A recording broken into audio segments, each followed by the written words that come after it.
ನಾನು ಕೂಡ ಮಾಧ್ಯಮದಲ್ಲಿ ನೋಡಿದೆ.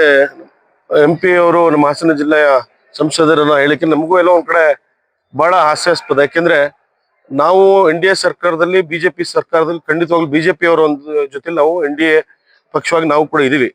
ಪ್ರಾಮಾಣಿಕವಾಗಿ ನಮ್ಮ ಸನ್ಮಾನ್ಯ ರೇವಣ್ಣ ಇರ್ಬೋದು, ಕುಮಾರಣ್ಣವರು, ದೇವೇಗೌಡರು, ಮೋದಿ ಮತ್ತು ಅವರೆಲ್ಲ ನಮ್ಮ ಬಿಜೆಪಿ ಮುಖಂಡರ ಜೊತೆ ನಾವು ಕೂಡ ಸಂಪರ್ಕದಲ್ಲಿದ್ದೇವೆ.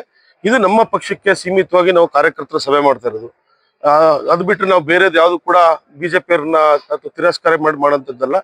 ನಾವು ಖಂಡಿತವಾಗ್ಲೂ NDA ಸರ್ಕಾರದಲ್ಲಿ NDA ಅವರ ಜೊತೆ ಮೈತ್ರಿಲಿ ಖಂಡಿತವಾಗ್ಲೂ ಇದೀವಿ. ಇನ್ನೊಂದ್ ಕಡೆ ಶಾಸಕರ ಹೇಳಿಕೆ ನಮಗೂ ಕೂಡ ಹಾಸ್ಯಾಸ್ಪದ. ನಮ್ಗೆ ಹೇಳಿದಾಗೆ MP ಎಲೆಕ್ಷನ್ ಅಲ್ಲಿ ಸಂಸದರು ಏನೋ ಒಂದ್ ಕಡೆ ಅವರ ಒಂದು ಚುನಾವಣೆಯಲ್ಲಿ ಅವ್ರಿಗೆ ಆತ್ಮಾಲೋಚನೆ ಮಾಡ್ಕೋಬೇಕು, ಯಾರ ಜೊತೆ ಅವರು ಹೊಂದಾಣಿಕೆ ಮಾಡ್ಕೊಂಡಿದ್ರು, ಬಿಜೆಪಿಯ ನಮ್ಮ ಹಾಸನ ಜಿಲ್ಲೆ ಯಾವ ನಾಯಕರ ಜೊತೆ ಅವರು ಹೊಂದಾಣಿಕೆ ಮಾಡಿ ಚುನಾವಣೆ ಮಾಡೋದಂತ ಎಲ್ಲ ಒಂದ್ ಕಡೆ ಅವರು ಆತ್ಮಾಲೋಚನೆ ಮಾಡ್ಬೇಕಾಗುತ್ತೆ. ತಮ್ಮ ಮೂಲಕ ನಾನು ಕೇಳಕ್ ಬಯಸ್ತೇನೆ, ನಾವು ಇವತ್ತು ಕೂಡ ಪ್ರಾಮಾಣಿಕವಾಗಿ ನಾವು NDA ಬಿಜೆಪಿ ಅವ್ರ ಜೊತೆ ಖಂಡಿತವಾಗ್ಲೂ ಇದ್ದೇವೆ, ಮುಂದೆನೂ ಇರ್ತೀವಿ. ಆದ್ರೆ ಎಲ್ಲೊಂದ್ ಕಡೆ ಅವ್ರ ತರ ನಾವು ಕಾಂಗ್ರೆಸ್ ಅಲ್ಲಿ ಅವ್ರು ಮಾಡಿರ್ತಾರ ನಾವು ಯಾವ್ದು ಕೂಡ ಹೊಂದಾಣಿಕೆ ಅಥವಾ ಬೇರೆ ತರ ಅಪವಿತ್ರ ಮೈತ್ರಿ ನಾವು ಆಸ್ಪದ ಕೊಡಲ್ಲ ಸರ್.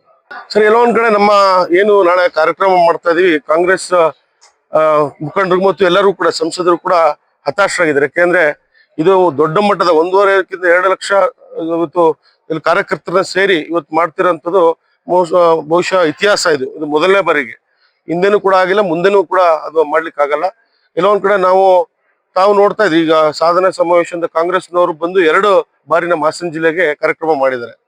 ಕೆಲವೊಂದ್ ಕಡೆ ನಮಗೂ ಕೂಡ ಹಾಸ್ಯಾಸ್ಪದ. ನಾನು ಕೂಡ ಅವರ ಒಂದು ಕಾರ್ಯಕ್ರಮಕ್ಕೆ ನಾನು ಕೂಡ ತಿರಸ್ಕಾರ ಮಾಡಿದ್ದೆ ಮತ್ತು ಬಹಿಷ್ಕಾರ ಮಾಡಿ ನಾನು ಕಾರ್ಯಕ್ರಮಕ್ಕೆ ಹೋಗಿರ್ಲಿಲ್ಲ. ಯಾಕಂದ್ರೆ ಹಾಸನ ಜಿಲ್ಲೆಗೆ ಕಾಂಗ್ರೆಸ್ ಸರ್ಕಾರದಲ್ಲಿ ಯಾವ್ದು ಕೂಡ ₹1 ಅನುದಾನ ಕೂಡ ಬಿಡುಗಡೆ ಮಾಡಿಲ್ಲ. ಅದು ತಮಗೂ ಗೊತ್ತಿರೋ ವಿಚಾರ. ಏನು ನಗರ ಪಾಲಿಕೆಗೆ ಮೇಲ್ದರ್ಜೆಗೆ ಏರಿಸಿದರೆ ₹1 ಕೂಡ ಬಿಡುಗಾಸು ಕೊಟ್ಟಿಲ್ಲ, ಹೆಚ್ಚುವರಿ ನೌಕರನ್ನು ಕೊಡಲ್ಲ ಅಂತ ಹೇಳಿದ್ರೆ. ಅದು 3 ವರ್ಷ, ಇನ್ನು 3 ವರ್ಷಕ್ಕೆ ಯಾವ್ದು ಅನುದಾನ ಕೊಡಲ್ಲ, ಹೆಚ್ಚುವರಿ ಹುದ್ದೆಗಳು ಕೊಡಲ್ಲ ಅಂತ. ಹಾಗಾಗಿ ಎಲ್ಲೋ ಒಂದ್ ಕಡೆ ಹಾಸನ ಜಿಲ್ಲೆಗೆ ಏನು ನಮ್ಮ JDS ಸರ್ಕಾರದಲ್ಲಿ ಸನ್ಮಾನ್ಯ ರೇವಣ್ಣವರು, ಕುಮಾರಣ್ಣವ್ರ ನೇತೃತ್ವದಲ್ಲಿ ಏನ್ ಕೆಲಸ ಆಗಿತ್ತು, ಅದು ಬಿಟ್ರೆ ಇನ್ನು ತದನಂತರ ಯಾವ್ದು ಕೂಡ ಕೆಲಸ ಕಾಂಗ್ರೆಸ್ ಸರ್ಕಾರದಿಂದ ನಮ್ಮ ಹಾಸನ ಜಿಲ್ಲೆಗೆ ಇವತ್ತು ಕೂಡ ಆಗಿಲ್ಲ. ಹಾಗಾಗಿ ಎಲ್ಲೋ ಒಂದ್ ಕಡೆ ಕಾಂಗ್ರೆಸ್ ಮುಖಂಡರು ಮತ್ತು ಎಲ್ಲರೂ ಕೂಡ ಇವತ್ತು ಹತಾಶರಾಗಿದ್ದಾರೆ ನಮ್ಮ ಒಂದು ಕಾರ್ಯಕ್ರಮಕ್ಕೆ. ಹಾಗಾಗಿ ಹೇಳಿಕೆಯನ್ನು ಕೊಡ್ತಾ ಇದ್ದಾರೆ. ಈಗ ತಮಗೆ ಗೊತ್ತಿದೆಯಲ್ಲ ಸರ್, ಈಗ ಮೊನ್ನೆ ಕೃಷ್ಣ ಬೈರೇಗೌಡರು ಹಿಂಸಾಸ್ಪತ್ರೆಗೆ ಏನೋ 22 ಕೋಟಿ 25 ಕೋಟಿ ಕೊಡ್ತಿದ್ದೀನಿ ಅಂತ ಹೇಳಿದ್ರು. ಅದು ಯೂಸರ್ ಫ್ರೆಂಡ್ಲಿ. ಏನೋ ನಮ್ಮ ಹಿಂಸಾಸ್ಪತ್ರೆ ಅನ್ನೋದು ದುಡ್ಡಿದೆ, ಹಣ ಇದೆ, ಅದನ್ನ ಅವರು ಅನುಮೋದನೆ ಕೊಟ್ಟಿರೋದು, ಅದನ್ನ ಉಪಯೋಗಿಸ್ಕೊಳಕ್ಕೆ. ಅದು ಬಿಟ್ರೆ ಹಾಸನ ಜಿಲ್ಲೆಗೆ ಯಾವ್ದು ಕೊಟ್ಟಿರೋದು ತಾವೇ ನಮ್ಗೆ ಹೇಳ್ಬೇಕು.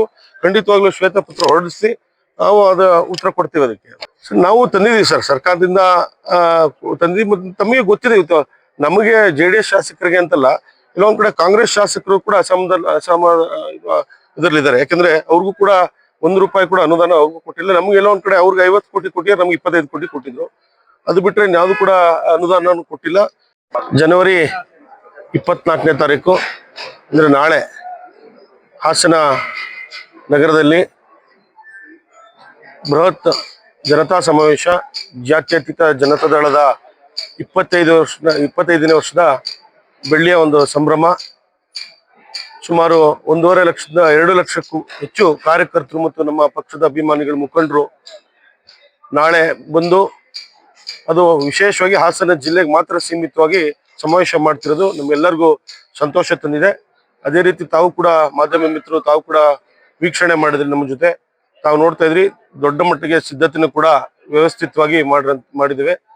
ನಾನು ಕೂಡ ತಮ್ಮ ಮೂಲಕ ಹಾಸನ ಜಿಲ್ಲೆಯ ಸಮಸ್ತ ಜನತೆಗೆ ಮತ್ತು ಕಾರ್ಯಕರ್ತರಿಗೆ, ಅಭಿಮಾನಿಗಳಿಗೆ ನಾನು ಕೂಡ ಮನವಿಯನ್ನು ಮಾಡ್ತಾ ಇದ್ದೇನೆ. ನಾಳೆ ದಯಮಾಡಿ ತಾವೆಲ್ಲರೂ ಕೂಡ ಕಾರ್ಯಕ್ರಮಕ್ಕೆ ಆಗಮಿಸಿ ಸಮಾವೇಶವನ್ನ ಯಶಸ್ವಿ ಮಾಡಬೇಕು ಅಂತ ತಮ್ಮ ಮೂಲಕ ಮನವಿಯನ್ನು ಮಾಡ್ತಾ ಇದ್ದೀನಿ. ಅದೇ ರೀತಿ ತಾವು ಕೂಡ ಮಾಧ್ಯಮ ಮಿತ್ರರು, ತಾವು ಕೂಡ ನಮ್ಮ ಕಾರ್ಯಕ್ರಮಕ್ಕೆ ಬಂದು ಒಂದು ಕಾರ್ಯಕ್ರಮನ ತಾವು ಕೂಡ ಇದನ್ನ ಮಾಡಬೇಕು ಅಂತ ನಾನು ಕೂಡ ತಮ್ಮ ಮೂಲಕ ಮನವಿಯನ್ನು ಮಾಡಕ್ ಬಯಸ್ತೇನೆ. ನಾಳೆ ಒಂದು ಕಾರ್ಯಕ್ರಮಕ್ಕೆ ನಮ್ಮ ಸರ್ವೋಚ್ಚ ನಾಯಕರು, ರಾಷ್ಟ್ರೀಯ ಅಧ್ಯಕ್ಷರು, ದೇಶ ಕಂಡಂತಹ ಅಪ್ರತಿಮ ನಾಯಕರಾದಂತಹ ಪೂಜ್ಯ ದೇವೇಗೌಡ ಅಪ್ಪಾಜಿಯವರು ಆಗಮಿಸ್ತಾ ಇದ್ದಾರೆ.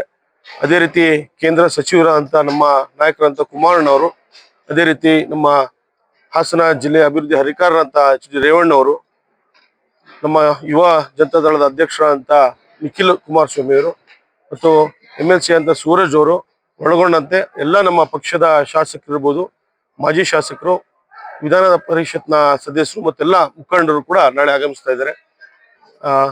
ಈ ಸಂದರ್ಭದಲ್ಲಿ ನಾನು ಕೂಡ ಅವ್ರಿಗೆಲ್ಲ ಕೂಡ ವೈಯಕ್ತಿಕವಾಗಿ ನಾನು ಕೂಡ ಕರೆ ಮಾಡಿ ಆಹ್ವಾನ ಕೊಟ್ಟಿದ್ದೀನಿ. ಸುಮಾರು 2,000ಕ್ಕಿಂತ ಹೆಚ್ಚು ಬಸ್ಸಿನ ವ್ಯವಸ್ಥೆಯನ್ನು ಕೂಡ ಮಾಡಿದ್ದೀವಿ.